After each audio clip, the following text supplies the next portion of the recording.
Bonjour Ada Abdelli, Bonjour, comment ça va aujourd'hui? Alors on va pas se mentir, on se tutoie d'habitude dans la vie parce qu'on se on connaît se depuis un connaît. petit moment, exactement. Bonjour Ada, on est content de t'avoir avec nous sur Maritima. Tu es précisément à Paris pour suivre les Jeux para-olympiques. Ça donne Absolument. quoi pour le producteur de... C'est extraordinaire.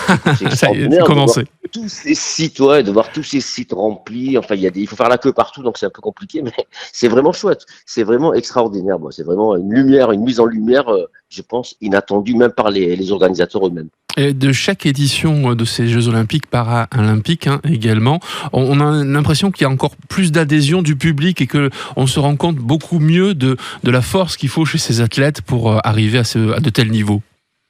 Oui, mais ça veut dire ça passe, tu vois, ça a commencé en 2011, j'allais dire un peu avec l'arrivée de Vestiaire, Philippe Croizon qui traverse la Manche, les Jeux paralympiques de 2012, et puis c'est allé crescendo. De plus en plus, on a vu un peu la visibilité du handicap et du parasport jusqu'à l'avènement avec ces Jeux paralympiques. Ça veut dire que vraiment il y a un changement qui s'opère et c'est un changement de fond. Ça sera pas qu'un feu de paille, j'espère, mais j'ai l'impression que vraiment ça va être concret, quoi. Et pourtant, c'est pas évident de regarder des personnes handicapées. Quelquefois, ça peut gêner certaines personnes. Est-ce que tu arrives à le comprendre, ça? Est-ce que on peut continuer à progresser en la matière sur le regard des autres, justement?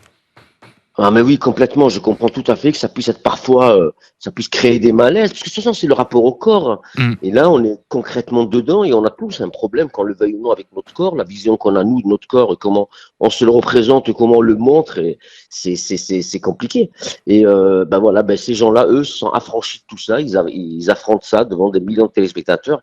Peut-être ça peut être une leçon pour nous aussi, tu vois. Ah ouais, très Bon, clairement. moi, Et le mien, puis, mon corps est parfait, j'ai pas de problème. ah ouais, toi, tu es un Je parle athlète, pour- évidemment, on Oui, le sait, voilà, depuis je parle pour toujours. les autres. Alors, on va venir à Vestiaire, mais quand même, je voudrais qu'on reste encore un petit peu sur les Jeux Bien paralympiques. sûr. Quand on voit un homme qui a pas de membres, qui va plus vite que des gens qui... Enfin, c'est incroyable, quoi. C'est un dauphin. Il a réussi c'est quoi? Il s'est prouvé quelque chose. Qu'est-ce qui fait qu'on se dépasse comme ça quand on est une personne handicapée également?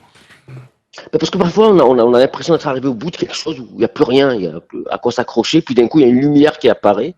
Et cette lumière, ça peut être c'est souvent l'art, ça peut être le sport, ça peut être l'écriture. Il y a eu des handicapés des personnes lourdement handicapées qui étaient dans la poésie.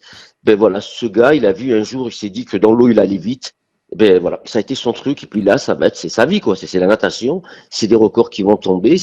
T'imagines quand tu as cet handicap-là, être médiatisé comme il arrive du Brésil, enfin, toute la planète parle de lui. C'est quand même extraordinaire, quoi. Alors, tu as ouvert la voie, faut pas être modeste, Ada Abdelli, avec, à l'époque de la série Vestiaire, on en est à combien de saisons, là, désormais? 13, 14, je sais plus, je compte plus, moi. 13, très bien. Ouais, moi, nous, on compte plus non plus. Vous compte plus, 13 tu comptes plus saisons. non plus. Alors, justement, c'était une des premières fois où on voyait de la comédie, évidemment, parce que c'est plutôt drôle et décalé. Ça a été un des premiers pas, c'était un ovni à l'époque à la télévision. Ah, mais complètement. OVNI, tu utilises le bon mot, c'est le mot qui avait été utilisé à l'époque. Un ovni télévisuel, on appelait ça. Et si tu veux, c'est rigolo parce que il y a quelques jours, il y a eu un petit reportage qui reprenait la série, justement. Et notre fait d'arme, c'était peut-être qu'on faisait jouer des comédiens en situation de handicap, alors qu'on s'était habitué à avoir des valides joueurs en situation de handicap. En pensant que finalement, il n'y avait pas de comédiens, tu vois. Et puis, on a attaqué ça, c'est comme tu dis là en ce moment, on montre des gens en maillot, mais nous, on l'a fait en 2011, c'était frontal. Et au début, ça en a perturbé quelques-uns, oui. Alors, après 13 saisons, on se renouvelle forcément parce que ce sont des histoires de vie que tu racontes tout simplement.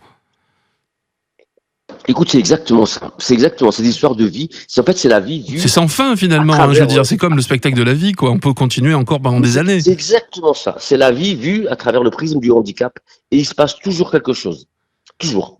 Alors Il y a toujours quelque chose de décalé. la dernière question que j'ai pour toi ce matin, Ada Abdelli, c'est, on parle de plus en plus de mêler justement, vu les performances des uns et des autres, les Jeux Olympiques traditionnels avec les Jeux Paralympiques. Est-ce que c'est quelque chose qu'on doit viser ou est-ce qu'au contraire on doit continuer d'avoir des spécificités? Alors, je pense qu'on ne pourra pas tout mélanger parce comme tu as dû le voir, il y a des handicaps qui sont quand même très Bien compliqués. sûr. Mais je pense qu'il faudrait commencer petit à petit, peut-être, oui. il y a des compétitions, tu vois, les natations et compagnie, je vois pas en quoi ça pourrait gêner l'organisation d'avoir plus de nageurs ou quelques jours de plus. Franchement, je pense qu'il y a il y a des disciplines où on pourrait franchement commencer l'inclusion. Voilà, effectivement, et pour commencer à faire encore des progrès dans le regard des autres, que ce soit celui des personnes handicapées sur nous et également de l'autre côté. Ça marche dans les deux sens. Merci beaucoup, Ada Abdelli. C'est très intelligent ce que tu viens de dire. Ah bah, c'est exactement ça, ça marche dans les merci deux beaucoup, sens. merci. Mais c'est moi qui te trouve très intelligent et bravo pour la série Vestiaire. C'est quoi le prochain rendez-vous? Ben là, en ce moment, on a commencé donc la diffusion avec les athlètes paralympiques qu'on a mis en avant, nous déjà, tu vois. On a toujours un peu d'avance. Toujours un peu d'avance. Bientôt toujours sur le service public, hein, évidemment. Bah évidemment. Sur le service public. Merci, Ada Abdelli. On te souhaite une bonne journée. T'es toujours à Paris pour les JO, là, hein? Non, ça y est, je rentre chez moi. Allez, ça me manque. on rentre chez nous à Marseille. Merci beaucoup. Bonne journée. Ciao, ciao. Salut.